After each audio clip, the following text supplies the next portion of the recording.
Junior NTR నటనా కౌశలం గురించి, అతడి జ్ఞాపక శక్తి గురించి తనతో పనిచేసిన దర్శకులు, నటీనటులు, టెక్నీషియన్లు ఇప్పటికే చాలా చెప్పారు.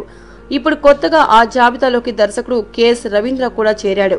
ఎన్టీఆర్ హీరోగా తెరకెక్కుతున్న జై లవకుశ చిత్రానికి దర్శకత్వం వహిస్తున్న బాబీ తన కథానాయకుడి గురించి ఓ వేడుకలో గొప్పగా చెప్పాడు. ఇప్పటిదాకా జై లవకుశ షూటింగ్ లో ఒక్కటంటే ఒక్కసారి కూడా ఏ సన్నివేశాన్ని రెండో టేక్ చేసే అవకాశమే ఎన్టీఆర్ తనకు ఇవ్వలేదని బాబీ తెలిపాడు. జై లవకుశ కోసం ఇప్పటిదాకా 49 రోజుల దాకా షూటింగ్ చేశారు. 49 రోజుల్లో ఒక్కసారి కూడా వన్స్ మోర్ అని చెప్పే అవకాశం నాకు ఇవ్వలేదు తారక్. ప్రతి సీన్ కూడా ఒక్క టేక్ లోనే అవగొట్టేస్తున్నాడు. షాట్ పూర్తయి మానిటర్ వైపు చూసుకునే లోపే ఎన్టీఆర్ నవ్వుకుంటూ వెళ్లిపోతుంటాడు. అతను అన్ని విషయాల మీద మంచి కమాండ్ ఉన్న నటుడు. తారక్ తో పనిచేయడమే పెద్ద అచీవ్మెంట్ లాగా భావిస్తున్నాను. తారక్ గొప్ప డాన్సర్ మాత్రమే కాదు, గొప్ప పర్ఫార్మర్ కూడా. అతడి జ్ఞాపక శక్తి అమోఘం.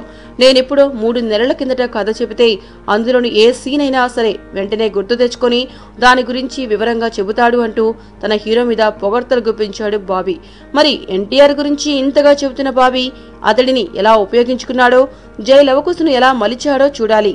ఎన్టీఆర్ అన్నయ్య నందమూరి కళ్యాణరామ్ నిర్మిస్తున్న జై లవకుశ సెప్టెంబర్ 1న ప్రేక్షకుల ముందుకి రానుంది.